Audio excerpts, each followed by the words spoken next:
Evo, još jedan put, cijenjena gospodo novinari, dragi prijatelji, otvaram konferenciju za tisak Ogranka Matice Hrvatske u Čakovcu povodom iznimno važnog za nas događaja. To je dodjela najvišeg priznanja Središnjice Matice Hrvatske njezinim ograncima. Naš ogranak je i ovaj puta dokazao se kao jedan od najboljih matičnih ogranaka i po broju članova, po aktivnostima tijekom cijele godine, a evo i na samome kraju, na Skupštini u Rijeci, dodijeljena nam je zlatna povelja za knjigu Josipa Bedekovića, knjiga o Svetom Jeronimu i liriku i Međimurju. Dakle, htio bih nekoliko stvari uvodno naglasiti ovdje danas.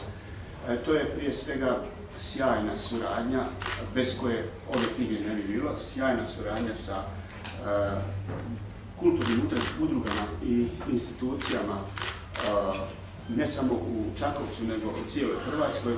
Posebno želimo zahvaliti Županiji Međimurskoj koja je dobrim dijelom financira naše projekte, pa i ovaj projekt. Također nakladničkoj kući Meridijani, a posebno njezinom osnivaču, akademiku Dragutinu Feletaru, koji je sa cijelom svojom obitelji puno dao za ovu knjigu i financijski, i trudom, marom, angažmanom osobnim. Zahvaljujem također općini Štrigova i njezinom načelniku i na ovom dolasku, a inače na trudu, na brizi, na dobroj volji, na svemu što su učinili i za ovu knjigu, a i buduće što ćemo učiniti, znači za reafirmaciju Josipa Bedekovića i ovoga njegovog kapitalnog djela. Također, zahvaljujemo najvažnijem čovjeku zapravo u cijelom ovome projektu, to je profesor Marko Rašić, koji je uložio 10 krvavih godina, kako to Krleža voli reći, u jednom svome dijelu. Dakle, 10 krvavih godina u prevođenju ovog kapitalnog dijela i zahvaljujući kojem i mi današnji, a i budući naraštaj u Međimurju, a i u cijeloj Hrvatskoj će sasvim sigurno imati prilike uživati u ovim važnim stranicama koje govore o Međimurju, o Hrvatskoj, o liriku, i ovo je zaista jedna od najvažnijih knjiga cjelokupne naše kulturne povijesti. Nama je o knjizi će svakako govoriti akademik Feletar, govorit će kolega Marko Rašić, govorit će sigurno i gospodin Rebernik, naš tajnik. Ja bih uvodno još samo nekoliko riječi rekao koliko je ovo zapravo kontinuitet našeg ogranka i donio sam ovdje ovako samo da pokažem koja su to kapitalna djela koja je naš ogranak tiskao, za koja smo mi dobivali zlatne plakete i druga priznanja.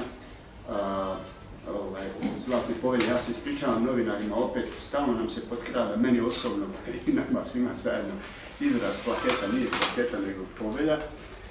Razlika je velika, plaketa je ipak metalni, pločica, a ovo je nešto drugo. Dakle, evo, od profesora Bartolića pa do dana današnjih naš ogranak je kontinuirano, znači, u projektima tiskanja kapitalnih dijela naše kulturne povijesti i istodobno i dijela suvremenih autora.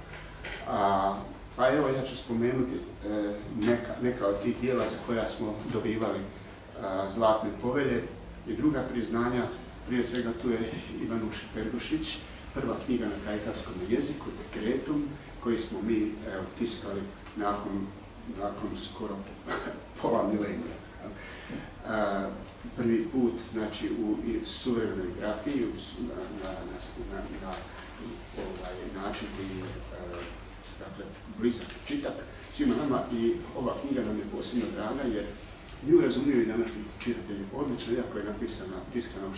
stoljeću. To je jedna divna kajkavština, čitka, razumljiva, razgovjetna, i knjiga je pisana, iako je to zapravo djelo koje je zakonodavnog karaktera, pravnog karaktera, ali ono je tako jednim britkim jezikom, lijepim, pisano da ima bezbroj beletrističkih elemenata. Dakle, to je jedna knjiga na koju smo ponosni i zahvaljujemo pokojnom profesoru Bartoliću još jedan put na svemu tome što je podigao ugled, ne samo da je osnovao ovaj ogranak, obnavljao ga, nego i o ovim stvarima. Dakle, trajno učinio ovaj ogranak važnim, nezaobilaznim. To je također Sibila prvi put tiskana. Znači, to je rukopisno djelo, postavlja se Katarine Zrinski, sa sjajnim ilustracijama i to je divot izdanje, jedno od najljepših knjiga koju smo tiskali. Sibila, dakle, hrvatska gatalica Zrinskog dvora u Čakovcu. Tu je zatim knjiga koja je u Frankfurtu proglašena jednom od najljepših knjiga na svijetu, jednom od 100 najljepših knjiga na svijetu, na sajmu knjiga u Frankfurtu, i to je možda i najveće priznanje koje je ikad ovaj ogranak dobio. Tu je također i knjiga koju smo prije 2 godine dobili zlatnu plaketu Vinka Žganca, Hrvatske pučke popijevke iz Međimurja, uključivo i crkvene. Znači ne samo svjetovne, nego i crkvene, tako da ovo zaista, mogli bismo reći, najvažnije što je Žganec napravio u jednoj knjizi skupljeno. Tu je i knjiga Sigetski boj u hrvatskoj epici kao prva knjiga unutar biblioteke Monodrawana. I tu je i knjiga za koju je ovaj ogranak dobio srebrnu plaketu prije ne znam točno koliko godina, Poker Baltazara Bodora, pomalo zapostavljeno, zaboravljenog Kalmana Mesarića, kojega je ovaj ogranak reafirmirao, a danas Preloški kulturni krug postoji, znači i kazališna scena Kalmana Mesarića, i oni zajedno s nama svake godine tiskaju jednu Mesarićevu knjigu. Ovo je bila prva u nizu i to je roman koji do tada je bio u rukopisu, znači prvi put tiskan roman, posthumni. Ja bih za sada, s time svoje izlaganje kratko završio. Ova sadašnja, to smo rekli na početku, Josip Bedeković, do sada najvažnije djelo koje je nastalo, koje je realizirano u ovom obliku, u ovoj formi, zahvaljujući suradnji udruga, institucija, hrvatski kulturni. To je bio veliki projekt, skup projekt, težak projekt, zahtjevan projekt, puno vremena je tražio, puno financija, puno posla i na kraju mi smo presretni što smo i ovakvo jedno priznanje dobili. Ono nije samo priznanje nama, nego je priznanje svima koji su sudjelovali u ovom projektu. Ja bih sada dao ovim redoslijedom na gospodinu Reberniku, pa gospodinu Rašiću, pa na kraju gospodinu Teletaru, kao najvažnijim protagonistu ovoga događaja. Hvala. Izvolite, gospodine Rebernik. Srdačno vas pozdravljam. Ja sam sretan što sam opet u ovom društvu, jer mi smo ovih zadnjih godina se puno družili, prije svega u onom dijelu kad smo dogovarali kako bi ovaj velebni projekt pretvorili u stvarnost, pa onda kad smo krenuli taj posao i napravili to što smo planirali i na kraju krajeva kad smo s nekoliko skupova i prezentirali svoj rad. Još jednom koristim priliku da zahvalim ispred općine Štrigova prije svega gospodinu Rašiću koji je kroz tih 10 godina napravio ono što se dugo čekalo, preveo ovo prekrasno djelo normalno Matici Hrvatskoj i Meridijanima koji su onda u toj ekipi bili dio te ekipe koja su onda u život i doveli ovu prekrasnu knjigu. Ja ću reći da za našu općinu je ovaj događaj, samim izdavanjem te knjige, prevoda, na Tala Soloma, zaista jedan događaj koji nam iznimno znači, bez obzira što nam možda na prvi pogled to tako ne čini, jer ipak se radi o nekakvim stvarima koje, za veliki dio ljudi ili jedan dio ljudi možda nije kapitalna stvar. Međutim, kada govorimo o tome da se sa ovom knjigom omogućava Štrigovi da i naš kraj može reći da je rođenje Svetog Jeronima upravo Štrigova i da na tome možemo graditi i na kraju krajeva jedan svoj proizvod, onda je to itekako velika stvar. Ja samo želim reći možda i najvažnija stvar da smo mi od te činjenice krenuli korak dalje. Dakle, mi smo upravo u jednom postupku projektiranja centra Svetog Jeronima u Štrigovi. Dakle, otkupili smo zemljišta oko crkve i dakle, počeli sa projektom koji je sad u nekakvoj idejnoj fazi. Dakle, za naš svečanu sjednicu koja će biti 27. ćemo već imati taj nekakvi inicijalni prijedlog, odnosno izgled kako je taj izgledao i mislim da negdje do jeseni ćemo imati i cjelokupnu projekt dokumentaciju gotovu za taj projekat. Dakle, mi što se tiče cijele priče oko Svetog Jeronima, dakle, krećemo zaista najozbiljnije i želimo da se u Štrigovo vrate odočašćenja koja su nekad bila prisutna na tom području i to zaista u velikom obimu. Dakle, da ljudi dolaze, mada oni sad posjećaju Svetog Jeronima, međutim, želimo da tu priču oko Svetog Jeronima, odnosno te nekakve detalje, ja bih rekao, i nekakve stvari koje nisu upitne, dakle, na jedan kvalitetan način koji damo turistima koji će dolaziti u Štrigu. Eto, mislim da smo na dobrom putu i da je to jedna stvar zbog koje će Štrigova sigurno već u ovom trenutku ima, ali kroz razvoj ovog projekta i samog centra Svetog Jeronima u Štrigovi, dakle, dobiti još na itekako veću vrijednost. Mislim da to postoji. Hvala lijepa. Lavovski dio posla oko pripreme i realizacije ove knjige obavio je naš tajnik Tomo Blažeka, pa bih i njega zamolio s par riječi da se obrati. Izvolite. Evo, ja vas pozdravljam i zahvaljujem što ste došli, što ste se odazvali, da ovom događaju damo pravu mjeru što je ono zavređuje. Jer to je vrlo važna knjiga, važno je, eto, i sad, ovako samo ja sam ljubitelj književnika, već se sada pojavljuje pitanje koje je prvi preveo na latinski, koji je bio Bibliju, Sveti Jeronim. Prema tome, to je već dalo puni poticaj da se on spominje i da se knjiga počela spominjati. Moram vam reći to da i dole iz Dalmacije su došle prve narudžbe za knjigu. Iako su oni kroz cijelo vrijeme tvrdili i žele dokazati da je Sveti Jeronim porijeklom iz dole Dalmacije, okolice Splita. Međutim, eto, došle su i prve narudžbe s onog kraja da naruče, da vide, da i sami se uvjere u to da je ipak Sveti Jeronim rođeni tu u našem kraju. Još bi jednu stvar htio spomenuti i negdje nadovezati. Mi u tom, ako hoćete, vjerskom turizmu imamo velike potencijale. Tu je sada Sveti Jeronim Štrigova i imamo tu u blizini Hlapićinu, odnosno Nove Dvore. To je jedan punkt koji je za sada neistražen.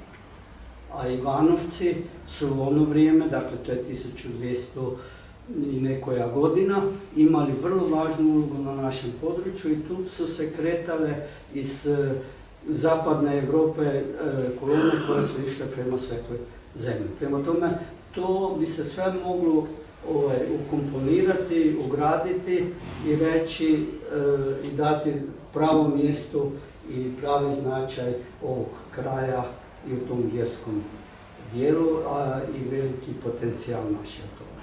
Evo, hvala lijepa. Hvala vam lijepa. Sada pozivam kolegu Marka Rašića da nam se izvolite. Dame i gospodo, srdačno vas pozdravljam. Ne znam da se čujete. Ovom prilikom namjeravam nešto reći više. Samo o Štrigovi, kao rodnom mjestu Svetog Jeronima, jer tvrdnja oponenata o njegovom tobožnjem rodnom mjestu, temeljenih samo na pjesničkim nadahnućima, bez ikakvih znanstvenih dokaza, nisu vrijedna ni spomena. Sveti Jeronim rodio se oko 340. godine u Štrigovi, na razmeđu stare rimske provincije Dalmacije i Panonije. A umro je 30. rujna 420. godine u Betlehemu. Bio je autor prijevoda Biblije na latinski jezik, takozvana vulgata. Istaknuti crkveni učitelj, crkveni svetac, znameniti teolog, filozof i jezikoslovac. Bio je također sin ilirskih kršćanskih roditelja. Krštenje je primio kasnije u Rimu, gdje je usavršavao studije retorike. Iznimno revno je proučavao Bibliju. U Antiohiji je još više produbio svoje biblijske spoznaje i usavršio se u hebrejskom jeziku. Nakon toga je otišao u Halkidsku pustinju, gdje je živio u samoći, noćnim bdijenjima, pokori i radu. Vrativši se u Antiohiju, bio je zaređen za svećenika. Nakon toga je boravio 1 godinu u Carigradu, radeći u bogatim gradskim bibliotekama. Stekavši svjetsku slavu, papa Damas I uzeo ga za svoga tajnika. Kad je papa umro, Jeronim je opet otputovao u Betlehem, gdje je osnovao jedan muški samostan koji je sam vodio. Prevodio je svete knjige s hebrejskog izvornika, a onda je pisao komentare pojedinim knjigama, koji su vrlo vrijedni zbog mnoštva povijesnih i arheoloških podataka. Njegovi povijesni spisi, osobito djelo De Viris Illustribus o slavnim muževima, puni su dragocjenih podataka. Od Jeronima imamo 157 pisama, epistule, jer su mu se ljudi sa svih strana svijeta obraćali za pomoć. Umro je usamljen, iscrpljen, slijep u Betlehemu. Ali bio je i ostao jedan od najmarkantnijih crkvenih velikana kršćanske povijesti u svijetu. Kratko o Svetom Jeronimu. Da se zna tko je taj čovjek ovdje u Međimurju. Josip Bedeković, autor ovoga djela, iznosi obilje dokaza da je upravo Štrigova njegovo rodno mjesto. Za primjer bih ovdje naveo dokaze samo jednoga povjesničara, a to je Mihael Bombardier, profesor vjerskih škola i znameniti pisac i autor topografije Ugarske, koji otprilike 1717. godine piše da je Stridon, citiram, smješten u dolini među brdima, zasađenim vinogradima, udaljen 3 milje od Čakovca, isto tako 3 od Ormoža, a polovicu milje od rijeke Mure. I naziva se Strigova ili Stridovo, rodno mjesto svetoga Jeronima. U čast svetoga Jeronima sagrađeni hram na Bežuljku neprekidno pohode mnogi stališi onih koji se usrdno mole. Citat kraj. Bombardier navodi i priču oca Supskog da su u Štrigovi izdana udan, događaju mnoga čuda, najviše zbog Kupki Potočića, koji izvire ispod same crkve, a priča se da ga je igrajući se iskopao sam Jeronim još kao dječak. Štovanje svetog Jeronima, kao i vjerovanje da je rođen u Štrigovi, duboko je urezano u narodno pamćenje. Štrigova je nedvojbeno rodna gruda svetog Jeronima, jer hram, smješten u njegovu čast na Brežuljku, neprestano slave mnogi molitveni skupovi dovedeni ovamo iz bližih i udaljenih mjesta Ugarske i Slavonije, a događaju se i mnogobrojna čudesa. Budući da su tisuće i tisuće ljudi oduvijek svjedočili da su iskusili blagotvornost izvora svetog Jeronima, i dan danas taj mali zdenac izliva toliko Jeronimovih milosti koliko i kapi vode, a svi vjernici dolaze ovamo radi duševnog zdravlja i nazivaju ga izvorom milosti. Budući da je knjiga Natale Solum, tu vidite, pisana u hrvatskom narodnom duhu i zastupa cjelokupno svih hrvatskih krajeva i njihovu nacionalnu povezanost, i to u vrijeme kada je mađarska službena politika počela intenzivno širiti svoje aspiracije i težnje prema Hrvatskoj i svojatati Međimurje, proglašavajući ga povijesnom, nacionalnom i vjerskom sastavnicom mađarskog Orsaga, usledila je brutalna odmazda. Car Josip II. Ukida Pavline 1786. godine, čime nestaje kult Svetog Jeronima u Štrigovi i u Međimurju, a je djelo na Tale-Solu doživjela sličnu sudbinu. Na nama je, konačno, da ispravimo tu povijesnu nepravdu. Nastavimo okrutno, prekinuto štovanje Svetog Jeronima, barem u onoj mjeri u kojoj su ga stoljećima štovali naši preci. On to zaslužuje. On će nam višestruku vratiti svojom dobrotom. Ne možemo reći da to nismo znali. Gospodine načelniče rodnog mjesta Svetog Jeronima, budite hrabri i dorasli povijesnom zadatku. Na kraju ističem da postoje veliki izgledi da 1600. obljetnicu smrti Svetoga Jeronima 2020.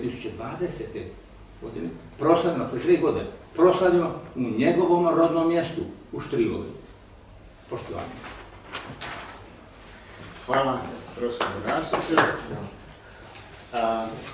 I na samom kraju dajem riječ akademiku Dragutinu Feletaru. Izvolite. Kolegice i kolege, treba reći sljedeće. Knjiga Na Tale-Solum Sancti Hieronimi, odnosno rodno mjesto Svetog Hieronima, ako bi izravno prevodili, je jedno od zadnjih kapitalnih dijela znamenite hrvatske latinističke kulture 18. stoljeća. Vi ne biste vjerovali da je hrvatska produkcija latinskih, bilo povijesnih, bilo literarnih, književnih knjiga na drugom mjestu u Europi iza talijanskih starih kneževina i carevina.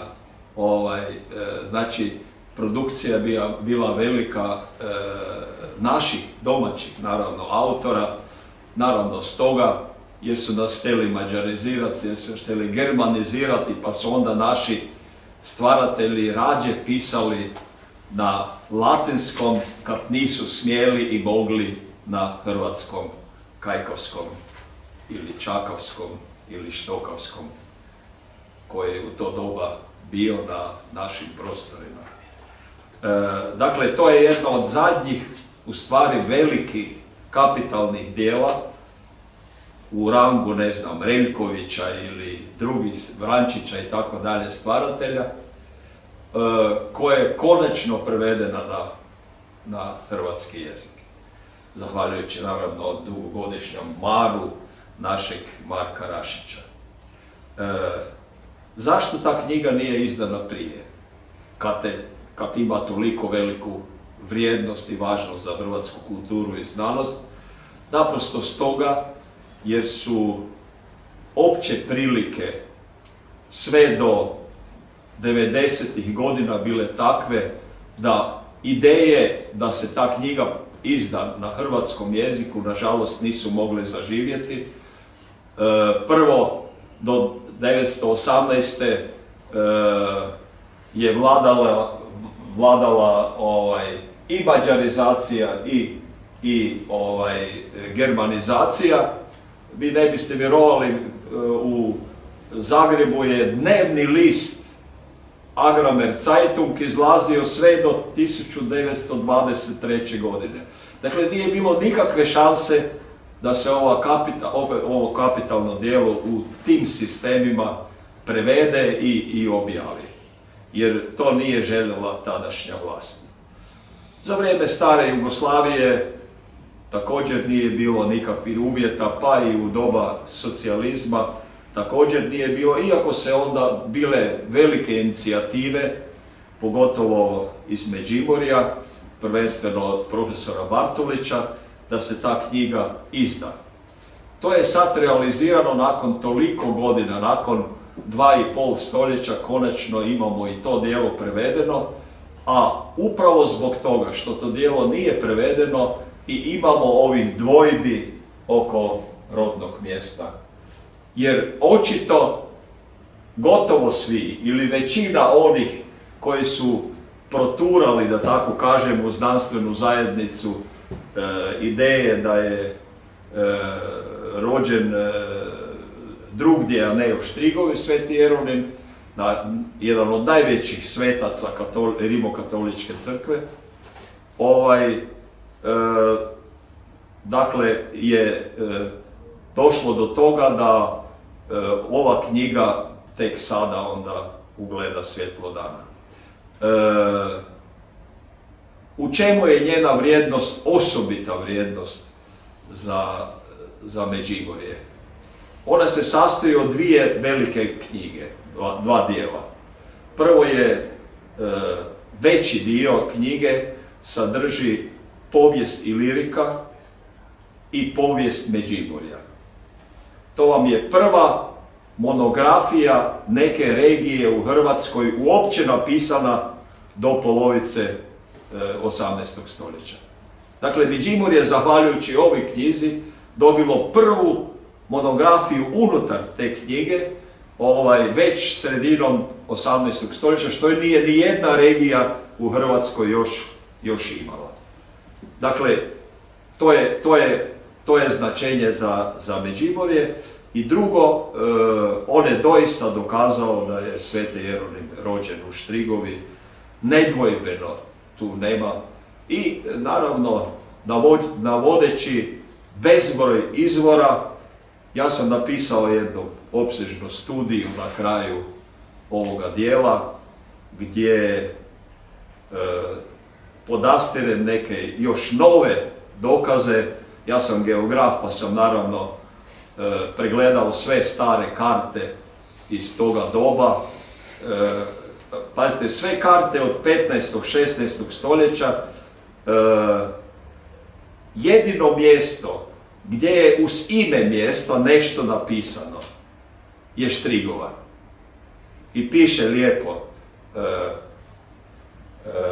rodnom uz ime na latinskom piše na svim kartama, to je zanimljivo, na svim kartama piše rodno mjesto Svetog Jeronima.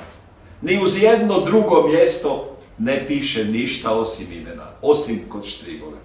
Dakle, zato jer je on bio vrlo značajan i tako dalje. Dovoljno je pročitati samo znamenite slovenske, u stvari koruške i štajerske povjesničare koji nedvojbeno također pišu o tome, mađarski, austrijski, talijanski, čak njemački, cijelog germanskog područja i tako dalje. Dakle, ali on to taksativno navodi. Očito ovi nisu koristili tu knjigu, možda i zato jer im latinski nije dobro išao, a možda i iz drugih razloga, možda su hotimice prešutili to da bi svoje teorije afirmirali. I sada još samo 2-3 riječi o kako je ta knjiga nastala. Doista je ona nastajala 20 godina i više, samo prijevod je trajao 10 godina. Inicijativa je potekla u ovom novom projektu, bilo je i prije inicijativa od profesora Zvonimira Bartulića, predsjednika dugogodišnjeg ovog ogranka Matice Hrvatske. I ona je prešla jedan trnovit put, taj projekt, ali ja se to neću sada doticati toga. Onda je nakladna kuća Meridijani, koja je dosad izdala više od 250 kapitalnih i drugih dijela iz geografije i povijesti Hrvatske. To je dakle naš osnovna programska orijentacija. Ta knjiga se uklapa u to. Očito je bio problem povezati mnoge izdavače i sufinancijere da bi konačno taj projekt zaživio, jer on je koštao negdje oko 350.000 kuna i to je trebalo doista odraditi, da se tako kaže. I tu su se onda ujedinili najznačajnije institucije, da tako kažem, trenutno u Hrvatskoj.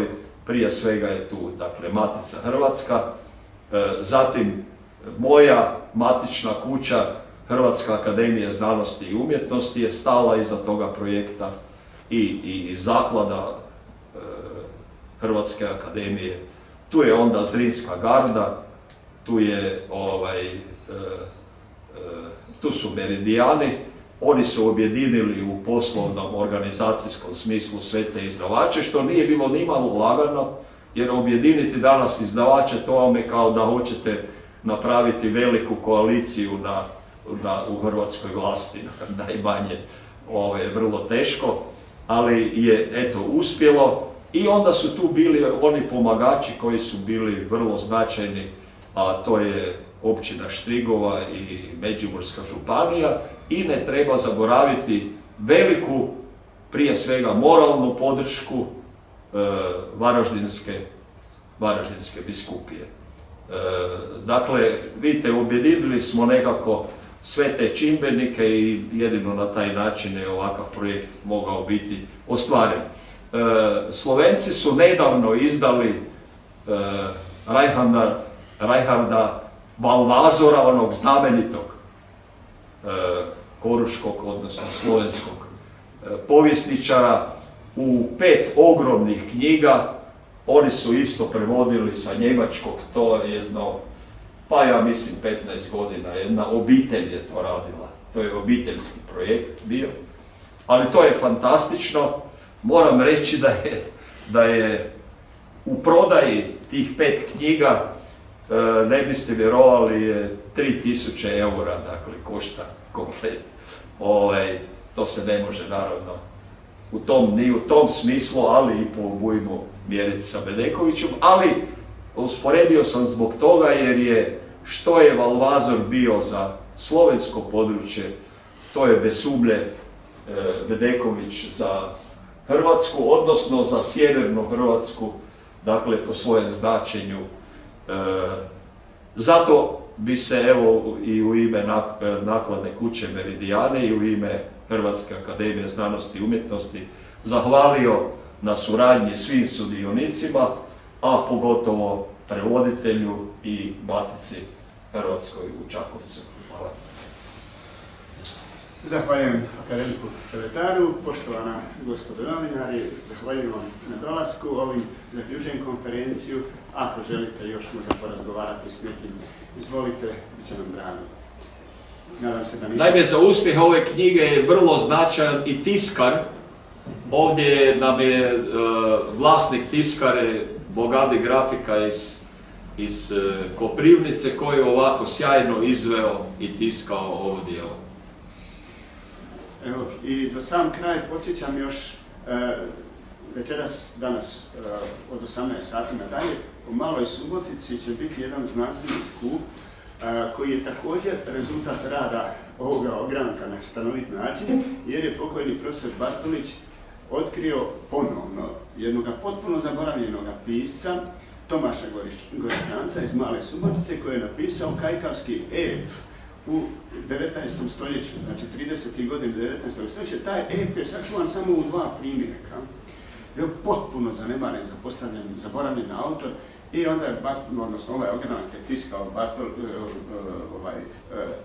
ep Tomaša Goričanca koji govori o bitci kod Siska. I tako, evo, danas ćemo se prisjetiti još jednog važnog događaja, jednog važnog autora, a htio bih samo parafrazirati utemeljitelja egzistencijalizma Sørena Kierkegaarda, da je ponavljanje jedna od najvažnijih kategorija naše civilizacije. Evo, zato smo ponovili nekoliko stvari ovdje, da se ne zaboravi. Hvala vam. Hvala pitanja. Evo, izvolite, gospodine. Može.